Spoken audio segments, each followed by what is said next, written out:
30%는 남자들도 동물적인 사람들만은 아니기 때문에 뭔가 의미를 부여하고 싶어요. 수많은 여성 중에서 내가 이 여자와 사귀고 이 여자와 교제를 하고 이 여자와 사랑을 나눴을 때는 뭔가 이 여자가 다른 여자, 다른 이성보다 좀 남다르고 내 마음을 끌고 특별하고 또는 운명적인 무엇이 있겠지라고 의미를 부여해서 출발을 한 거긴 해요. 그것도 없이 그냥 뭐 그딴 게 있어 그냥 즐기는 거지. 이런 쓰레기만 있는 게 아니란 말이에요. 그러면 그 반대도 있을 거 아니에요. 없을 수도 있겠죠. 있겠지 해서 있을 수도 있지만 없을 수도 있단 말이에요. 그런데 실제적으로 신비한 척, 매력적인 척, 특별한 척, 그렇게 이미지적 감성을 불러일으키는 뭔가 이렇게 향기만 뿌리는 사람들은 우리 주변에 많은데, 냉정하게 당신 동생, 당신 누나, 학교 다니는 동기 중에 그렇게 진짜로 특별하고 사랑스럽고 신비하게 살고 있는 사람 누구 있습니까? 누구 있어요? 당신 남동생 신비하든가요? 당신 누나 어때요? 당신 언니 신비해요? 나도 같은 여자지만 우리 언니 정말 뮤지야. 진짜 요정 같아. 같은 사람이야. 여자인 내가 봐도 우리 언니는 똥도 안 눌 것 같아. 그러든가요? 아닐걸? 방구 부룩부룩 끼고 진짜 장난 아닐걸? 어?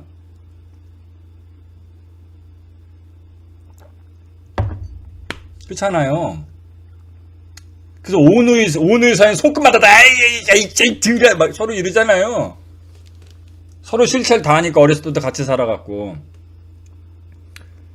그런 사람이 이쁘장하게 매직해서 머리 그렇게 피고 화장 샤랄라하게 하고 요즘 유행하는 옷 딱 그렇게 해서 막 향수 탁 뿌리고 막 곱게 하고 이렇게 한다고 그 사람이 갑자기 엄청난 사람이 되는 게 아니잖아요. 그래서 사귀면 실제로 자꾸 얘기를 하게 되고, 연예인들이 왜 소속사에서 자꾸 인터뷰 자꾸 안 시킬까요?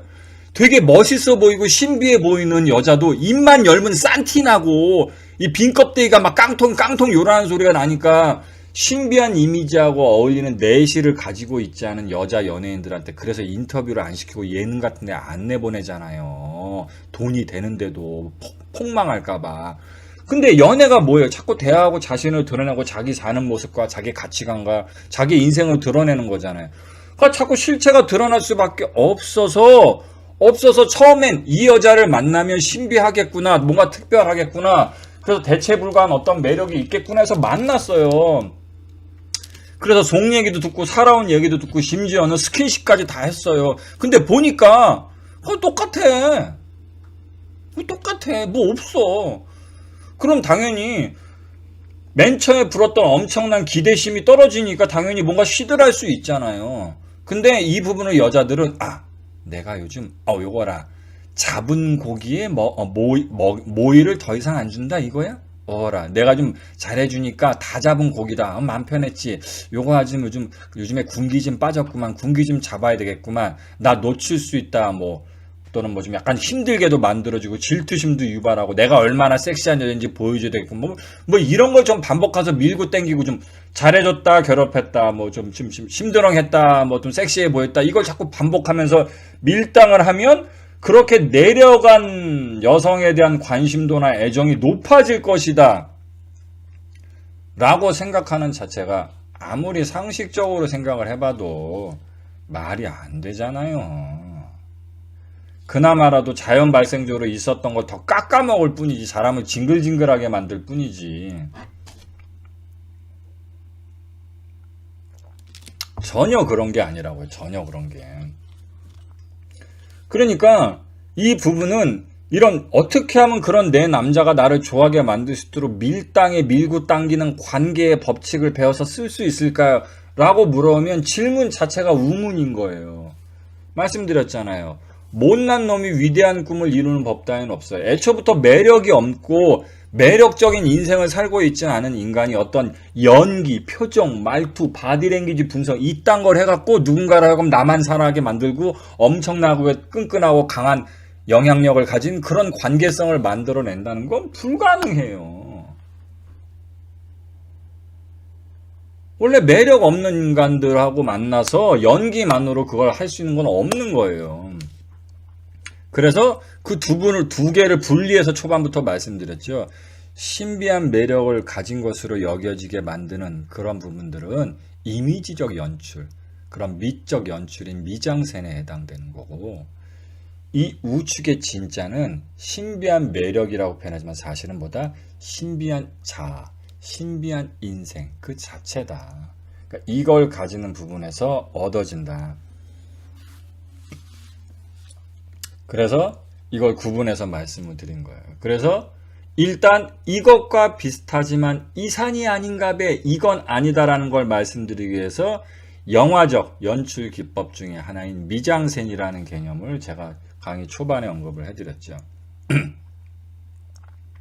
그 다음에 이 우측에 있는 신비한 자아, 신비한 인생이라는 것 자체를 이해하기 위해서 또 다른 영화 연출 기법을 또 하나 말씀드려요. 영화 연출 기법이 아니죠. 그냥 어떤 그 단위적 개념인데 보통 그 쇼트라는 개념이 있어요. 쇼트 요즘은 뭐 많이 언급하니까 많이 들어보셨을 거예요. 쇼트, 씬, 시퀀스. 네? 여러분 많이 들어보시게 단계로 나간 거예요. 쇼트라는 건 뭐냐면 한 시간, 이어지는 한 시간, 그리고 고정된 연결되는 장면 속에서 이렇게 쭉 이어지는 한 커트를 쇼트라고 합니다. 제가 쇼트를 한번 보여줄게요. 안녕하십니까? 자, 반갑습니다. 저는 교전입니다. 요 앞에 게 한 쇼트예요. 한 쇼트. 요게 한 쇼트입니다. 물론 이게 여러분들이 알고 계시는 테이크라는 개념하고도 조금 비슷하지만 좀 다른 거예요. 왜냐면 한 쇼트 안에서도 제가 안녕하십니까 교전입니다. 죄송합니다. 제가 저희 대사를 틀려갖고 한 번 더 칠게요. 해서 하면 거기서부터 컷 하고 컷을 자른 다음에 잠깐 네, 됐습니다. 이제 감독님 다시 한번 할까요? 네, 그럼 레디 액션. 안녕하십니까 교전입니다 하고 뒷부분을 이어서 얘기하죠. 그러면 그걸 편집으로 갖다 붙일 수 있잖아요. 편집으로 갖다 붙여는 어차피 그래도 이건 한 씬이에요. 근데 뭐다? 테이크가 두 개죠. 아까 대사를 제가 실수하면서 잘랐으니까 두 번 카메라를 껐다 켰으니까 두 테이크가 합쳐진 한 씬이죠. 두 테이크가 합쳐진 한 씬. 이게 테이크로 씬이라는 개념이에요. 왜 제가 갑자기 영화 촬영 기법 또는 이런 개념적 기법, 영화 연출적 기법에 대해서 이야기를 하냐면 이것이 진짜 신비하고 연결되는 어떤 맥락적인 의미가 있기 때문입니다. 여러분들이 영화 연출이라든가 영화의 역사 이런 거에 대해서 관심이 가지신 분들은 뭐 상식선에서 한 번쯤은 들어보셨을 텐데 최초의 영화 그 개봉됐던 그 기차가 달려오는 장면을 찍은 영화를 한번 옛날 흑백 영화 보신 분들이 계실 거예요. 이게 최초의 영화로 개봉됐을 때 그 장면이 뭐냐면 그냥 이렇게 화면이 이렇게 있잖아요. 그럼 화면이 계속 이렇게 처음부터 끝까지 이러고 저쪽에서 기차가 뿌 하고 와요. 정차해요. 그다음에 사람이 막 내려요. 이게 끝이에요, 영화. 우리는 사람들이 전부 볼 때 뭐 이게 무슨 영화야? 이럴 거 아니에요. 근데 왜냐? 그때는 이 쇼트라는 개념이 이 카메라 그 촬영 기법으로서 어떻게 활용될 수 있는지에 대한 이해가 없었기 때문이에요. 예. 이 부분을 이렇게 이해하시면 됩니다. 만약에 여러분들하고 저하고 다음 주 화요일이죠. 다음 주 화요일에 머피님 보러 이제 군대 면회를 가게 될 텐데 면회 가서 왔다 갔다 거리고 우리 이때 이동하는 장면을 우리가 그때 스마트폰 같은 거로 촬영을 할 거예요. 근데 우리가 머피님 만나러서 이렇게 갔다 왔습니다라는 걸 과거 쌍팔랜드 최초의 영화적 기법으로 촬영하면 어떻게 되는 줄 아세요? 그거를 다 시간 타임으로 다 쫓아가면서 찍어야 돼요. 우리가 기차에서 한 얘기를 다 전달하면 기차에서 만약에 3시간을 얘기했다. 그럼 3시간을 다 찍어야 돼요. 근데 영화는 어떤가요? 여러분들이 영화 스토리가 극중상에서 몇십여리 걸리기도 하고 몇 년이 지난 내용을 다루기도 하는데 우리가 영화를 보는 시간은 고작 길어봤자 이번에 어벤져스 마지막 시리즈, 엔드게임, 어벤져스 엔드게임, 그게 뭐 한 3시간? 3시간 조금 넘는 그 정도 쓰면. 길어봤자 3시간이. 이 3시간이란 시간 동안 사실은 몇 년 또는 몇십 년, 몇천 년도 이 안에서 영화를 그려내야 돼요. 그러면 어떻게 될까요? 이 쇼트 찍은 부분이 건너뛸 수밖에 없죠. 밥 먹는 장면을 찍는다면 밥 먹는 장면을 계속 밥 다 먹을 때까지 찍을 수가 없어요. 밥을 먹는 장면 찍다가 그 다음 장면 설거지로 바뀌고 그 다음 장면 벌써 옷 입고 아침에 출근하고 있고 실제로 화면상에 나오는 시간은 1분도 안 되는데 몇 시간이 넘는 시간들을 1분 안에 녹여낼 수 있게 되죠. 그렇죠? 1분 안에 녹여낼 수 있게 됩니다. 이게 꼭 시간, 공간이라는데 이 카메라 앵글이 꼭 붙잡혀 있지 않을 수 있다. 점프할 수 있다. 생략할 수 있다. 이런 개념으로 영화적 연출 기법이 넘어가게 된 거죠.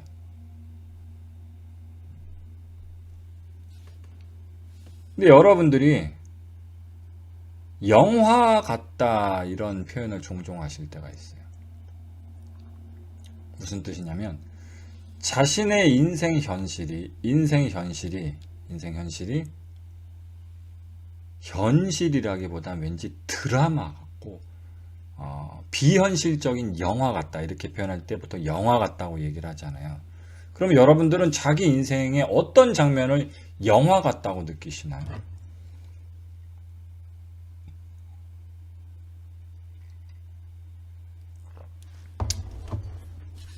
자신의 인생에서 어떤 부분을 지금 우리가 이 얘기를 왜 하고 있냐면 영화적인 이미지만 보여주는 게 아니라 실제로 영화 같은 실제로 영화 같은 인생이라는 사실적인 내 인생의 신비적 매력을 가지기 위해서 이야기하는 겁니다. 한쪽은 영화 속의 인생을 사는 영화의 주인공 같은 이미지만 있을 뿐이지 만나보니까 그냥 흔남이야, 흔녀야, 평범하게 살아, 아무것도 실체도 없어. 근데 이쪽은 그렇게 볼 뿐만 아니라 실제로 만나는데 진짜 영화 속의 주인공 같고 영화처럼 살아. 그런 사람이 여러분들이 그런 영화 속의 주인공이자 영화처럼 살고 있어야 신비한 매력을 가질 수 있다고 제가 얘기한 겁니다. 그래서 제가 묻는 거예요. 어떻게 살면 영화처럼 사는 건데? 어떻게 살면 영화처럼 산다고 여러분들은 느끼시냐고.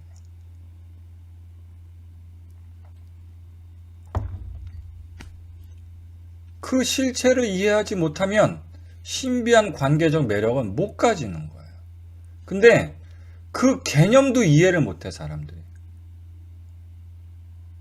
사랑이라는 건 되게 환상적인 영역에서 일어나는 겁니다. 잘생기면 사랑할 확률이 높아요. 왠지 사랑이 되지 않을까? 잘해줘도, 멋져도, 좋은 물건을 하거나, 좋은 집에 살거나, 좋은 차를 타거나, 나한테만 잘해준다거나, 나만 바라봐준다거나, 이래도 왠지 사랑이 될 것 같은 기대심은 불러일으키지만, 그게 그렇다고 해서 사랑이 다 되진 않아요. 사랑이란 건 이렇게 되게 비현실적인 영화 같은 차원에서 발생되는 감정이란 말이에요. 그러니까 나와 사랑이란 감정이 현실적인 감정, 그러니까 되게 계산서 두들겨서 나오는 현실적인 감정. 다른 남자친구는 집에까지 안 바래다 주는데 이 남자친구는 나한테 집에다 바래다 준다. 사랑한다. 다른 전에 남자던 담당은 객관적으로 봤을 때 외모 점수가 남자가 6밖에 안 되는데 이 남자는 8일 정도 된다. 사랑된다. 이 남자친구는 연봉이 전에 갔던 남자친구보다 2천만 원이 더 받는다. 사랑한다. 이런 게 아니라고요. 김태희랑 사귀어도 전원주랑 바라본다고.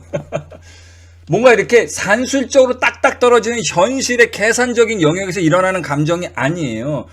이거조차도 그러면 왠지 사랑이 되지 않을까라는 기대를 불러일으키는 환상적 이미지일 뿐이지 그 자체가 사랑이 되진 않아요.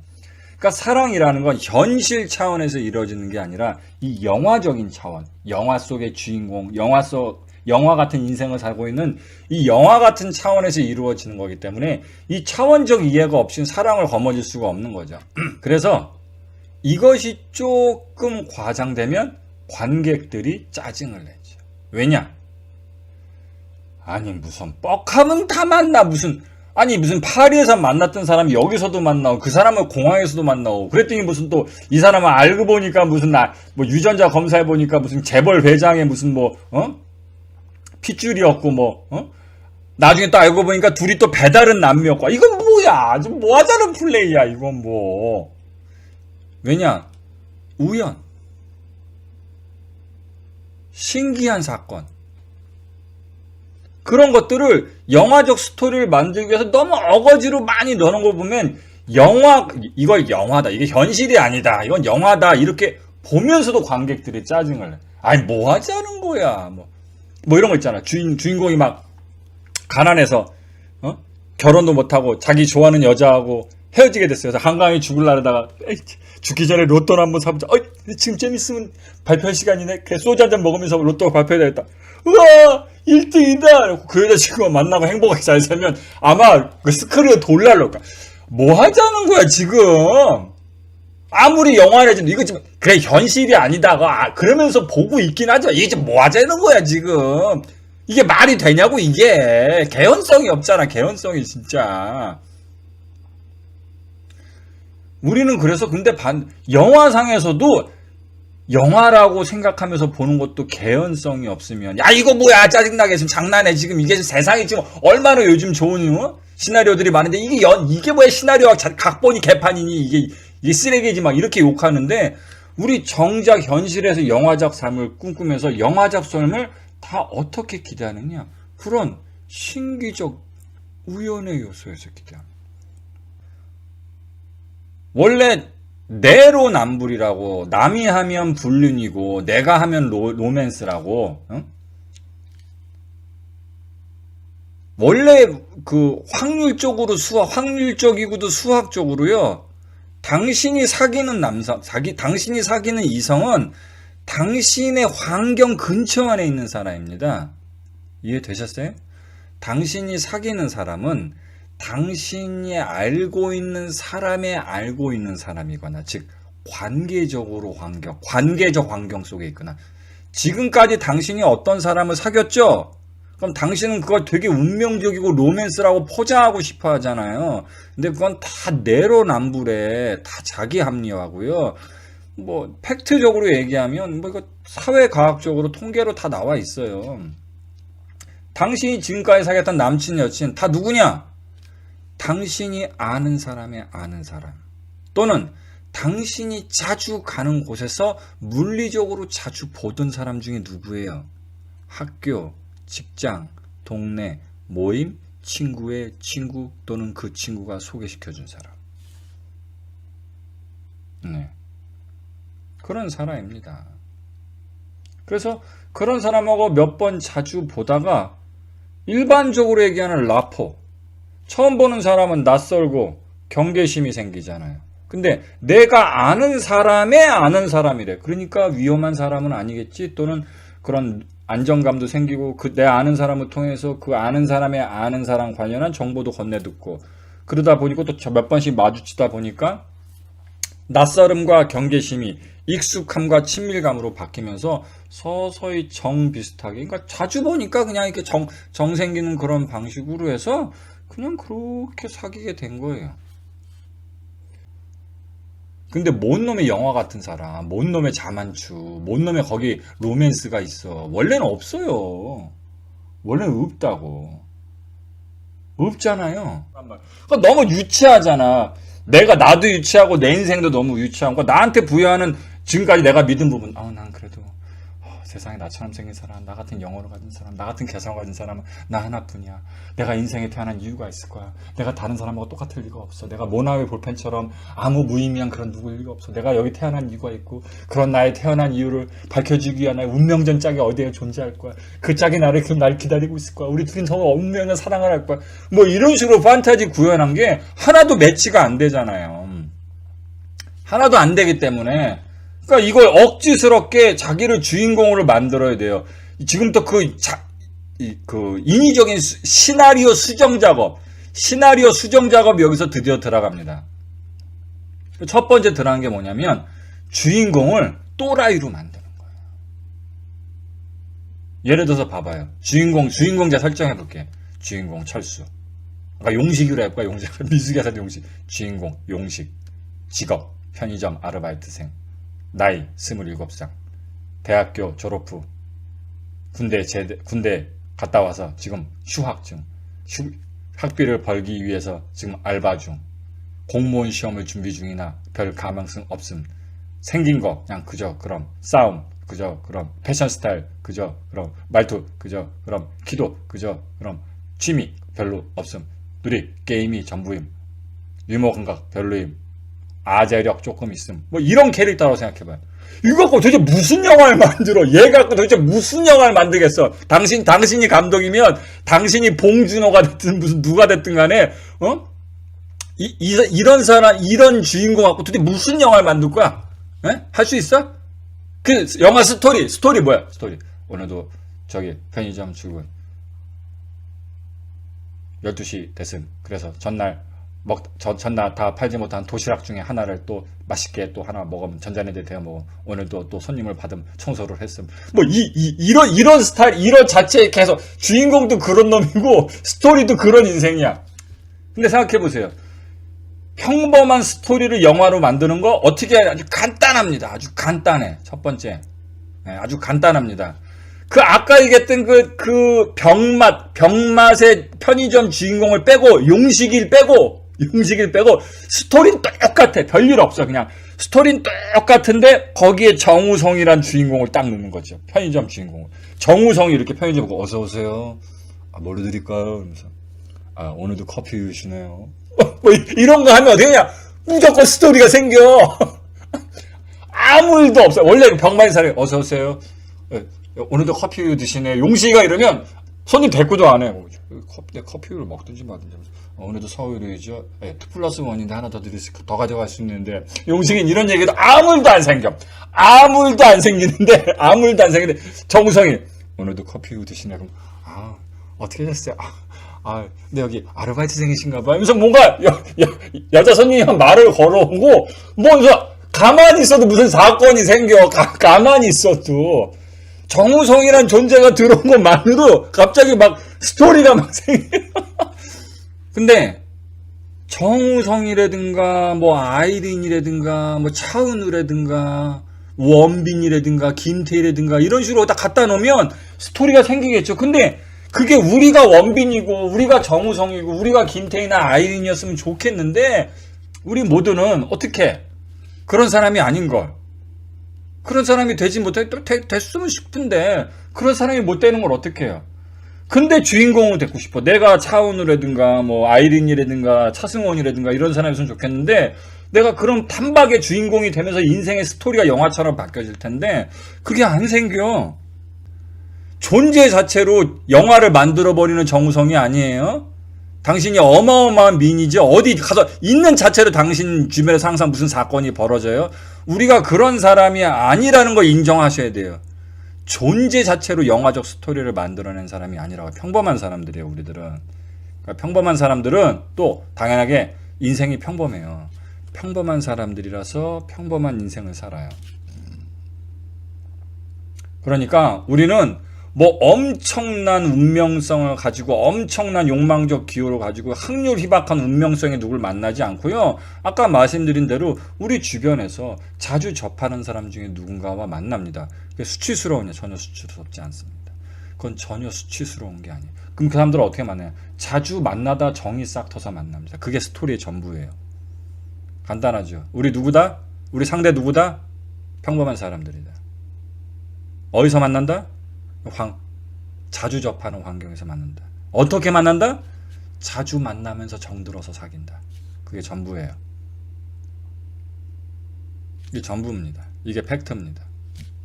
근데 그런 자신이 그리고 그런 인생이 원래 진짜 매력과 신비한 인생을 살아가는 사람들한테는 전혀 수치스러운 무엇이 아니에요.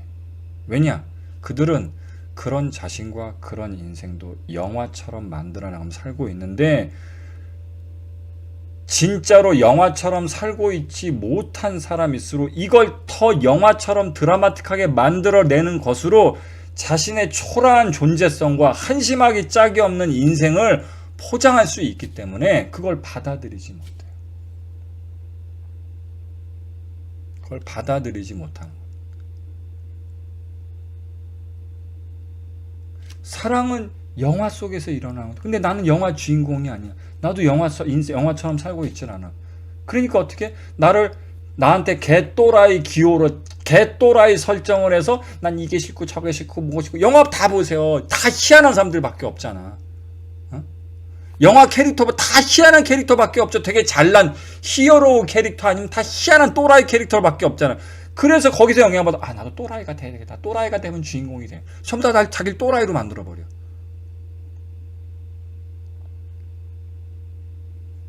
그 자기 인생을 비비꼬아. 멀쩡한 인생을 비비꼬아. 그게 다 영화적 주인공과 영화적 인생이 되기 위해서. 그래서 아까 말씀드려도 여러분들은 뭐가 영화라고 생각하세요? 물어봤더니 복남님이 신기한 거예요. 사람이 신기한 모습이 있고요. 그러니까 교주님 반대, 교주님 되게 신기해. 다른 사람도 안 한, 뭐 이렇게 안 하는데 우리 교주님 뭐 이런 거?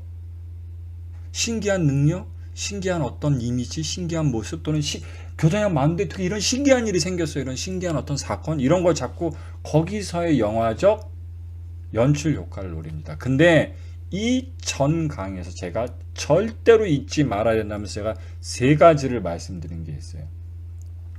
본인이 정신적, 심리적, 정서적으로 정말 진단명을 가진 만큼 뭔가 문제가 있는 것인가, 이렇게 따질 때 기준 잡는 정신병리학의 기준 3가지가 여기에 늘 한결같이 신비한 매력을 가지는 기준과 동일하게 연결된다고 말씀드렸죠. 첫 번째 기간, 2번째 강도, 3번째 방향. 신기한 건 뭐가 되냐? 3번째 방향에 해당됩니다. 내가 일반적인 성격의 카테고리에서 벗어나는 방향에서 다른 성격, 다른 욕망이 있는 사람이면 내가 영화 주인공처럼 느껴지는 거지. 예를 들어 자기는 햇빛을 쏘이면 죽어. 얼마나 신기해. 방향이 다르잖아요. 그럼 영화 주인공. 이런 식으로. 또는 인생에서 되게 신기한 사건이 방향적으로 다른 방향에서 생겨. 그런 식으로. 근데 제가 뭐라고 말씀드렸어요? 신비한 매력의 아우라를 가지고 싶어 할 때 가장 착각하면 안 되는 것들이 다 여기 있다고 말씀드렸죠. 누군가를 만났을 때 보통 사람은 절대로 줄 수 없는 마법과 같은 카리스마와 아우라로 가득 찬 그런 판무파탈, 오무파탈의 특별한 매력을 갖고 싶어하는 우리일 때 우리가 어떤 뻘짓을 가장 많이 하게 된다? 그 삽질을 하게 됩니다. 남들이 하는 그대로 하는 걸 받아들이기 싫어해서 다른 방향에서 신기한 접근을 하죠. 신기한 접근. 그래서 제가 노움이라는 영화적 개념을 제가 말씀드렸잖아요. 그래서 절대로 남들하고 튀려는 방식으로 특별한 매력을 가질 수 있다는 판타지 제발 버려라. 나중에는 할 수도 있게 되는데 기본 순서는 그게 아니다. 무엇이 반드시 첫 번째 와야 되는지 방향은 3번째다. 3번째. 첫 번째가 되어서는 안 된다. 이거 정말 명확하게 기억하셔야 됩니다. 난 존재감이 없는 것 같아. 어디 가서 뭔가 남들한테 끌리는 확실한 강렬한 나만의 개성이 없는 것 같아. 그런 뭔가 아우라가 없는 것 같아. 그런 매력을 갖고 싶다. 이런 강박을 느끼는 사람일수록 꼭 또라이 짓 해요. 괜히 저항하고 남하고 잘 안 어울리고 식상한 짓에서 벗어나서 딴 거 하려고 합니다. 그 3번째 방향의 판타지 접으시라고 분명히 말씀드렸죠. 2번째 강도, 남들보다 더 많이 더 세게, 이것도 안 된다고 분명히 말했죠. 첫 번째 뭐다? 기간. 그래서 제가 뭐라고 말씀드렸죠? 특별한 아우라, 특별하고 신비한 매력을 갖고 있다면 제일 먼저 또라이 짓 하지 마라. 튀려고 들지 마라. 존재감 어필하고 들지 마라. 색다른 모습 보이려고 들지 마라. 그런 면에서 상대방이 요거 튕겨내고 까탈스럽게 오고 나름 자기는 무슨 특별한 기호가 있고 순순히 상대방 말대로 잘 떨어지지 않는 이런 개똥나발 같은 삽질 전부 다 하지 말라고 말씀드렸어요. 그거다 보다 당신이 진짜 특별해서 그러고 있는 것도 아니고 당신이 정말 그런 특별한 욕망을 가지고 있어서 그런 것도 아니에요. 특별하면 특별한 사람이 되고 싶은데 자신이 특별한 사람이 아니라는 게 들통날까봐 거기서 느껴지는 불안적 강박에서 나오는 격렬한 저항에 불과해요. 격렬한 저항에 불과하단 말이에요. 그래서 이런 특별한 아우라의 특별한 카리스마 매력도 어디서 얻어진다? 남들 다 하는 거 그대로 하는 영역에서 얻어진다. 남들 다 하는 영역, 그 라포를 쌓는, 낯설고 경계심 가지는 누군가의 사이를 익숙하고 친밀함으로 만드는 그런 과정을 라포 쌓는다고 말씀드렸죠. 이런 라포를 쌓는 과정을 다만 기간을 짧게 하면 짧게 줄인 만큼이 아우라가 된다 말씀드렸죠. 어떤 사람하고 그렇게 친해지고 허물없는 사이가 되는데 보통 평균적으로 당신이 5개월이 걸린다면 그 사람과 단 1개월 만에 그런 사이가 똑같이 됐다면 5 빼기 1은 4 남는 4개월만큼 분이 특별한 아우라가 된다 이 뜻입니다. 특별한. 말하고 행동하는 건 똑같은데 일반 사람 똑같은데 어떻게 내가 저분하고 이렇게 빠른 시간 내에 이런 말과 이런 감정을 주고받고 이런 사이가 되고 있지라는 그게 너무 정서적으로 기분이 이상할 거예요. 신비롭고 붕 뜬 것 같고. 그게 뭐다? 그게 오늘 제가 주제로 설명드리려고 했던 그 신비한 매력의 실체다. 강도적으로 방향적으로 세고 이상한 짓 하는 게 신비한 매력이 아니고 평범한 영역에서 전형적인 영역에서 남들하고 다 주고받는 방식을 하는데 그걸 다만 일반적으로 그걸 하기까지 걸리는 라포 쌓는 기간보다 훨씬 더 짧게 기간을 좁혀내는 것, 그 기간적 압축, 단축 부분에서 특별한 매력이 생긴다. 이 특별한 매력의 반대적인 영역에 있는 것을 그래서 제가 언젠가 오픈 강의에서도 한번 설명드린 적이 있어요. 그게 뭐다? 프렌드십 존이죠. 프렌드십 존. 친밀감, 처음 만났으니까 우리 다 낯설고 어색하고 경계심이 생기잖아요. 그거를 자꾸 한 번 만나고 두 번 만나고 또 대화하고 뭐 자꾸 보다 보면 익숙해지죠. 익숙하고 예? 친밀감이 생기고 정이 쌓이잖아요. 그게 뭐다? 라포가 쌓인다 그랬잖아요. 그게 관계예요. 근데 그 관계가 말 그대로 평균적인 기간 이상이 걸려서 쌓이는 거죠. 그러면 어떻게 된다? 아무리 이쁘고 어쩌고 해도요. 그냥 친구예요. 그냥 친구. 그냥 이쁜 여자친구, 이쁜 여자 사람 친구, 잘생긴 남자 사람 친구. 네? 그게 남사친 여사친이라고요. 그러니까 왜 나는 내가 왜 누구 사귀면 왜 그냥 설레이고 뭔가 이성적으로 끌리는 그런 사람이 안 되고 왜 남사친 여사친이 될까? 이때 사람들이 이렇게 얘기하는 사람이 있어요. 존재감이 없어서 그런가, 개성이 없어서 그런가, 또는 또 심지어는 또 이상한 책 보고 너무 잘해줘서 그렇다, 너무 착해서 그렇다. 내가 좀 나빠져. 되게 나쁜 사람이 되면 그나마 친구도 못 되죠. 어느 인간이 나쁜 인간하고 친구가 그냥 양아치인데. 나쁜 새끼지. 나쁜 매력이란 건 없어요. 그냥 나쁜 새끼. 그러니까 그 본질을 모르는 거야. 뭔가 강도적으로 방향적으로 조금 더 강하고 진하고 조금 더 튀고 색다른 부분이 있어야 내가 조금 더 매력이 있어 보였을 텐데 그게 없어서 존재감이 없었구나라고 아는데 그러니까 학문 공부를 제대로 한 적이 없으니까 이걸 이해를 못하지. 사실은 아니라니까요. 학문적으로는 분명히 규정하고 있어요. 당신의 정신적, 심리적 질병의 진단 기준도 마찬가지고 당신의 매력의 척도 또한 똑같다. 포인트는 늘 기간에 있다. 누구하고나 다 할 만한 보편타당한 말과 행동과 감정과 잘해줌 받는 걸 주고받되 그걸 훨씬 더 짧은 기간 내에 만들어내는 데서 그 차익 부분에서 특별한 아우라가 발생한다. 제가 말씀드렸고 근데 그건 뭐다? 신비한 매력을 가지는 실제는 신비한 이미지적 연출에서 오는 그런 미장센적 개념이 아니고 뭐다? 불확실성.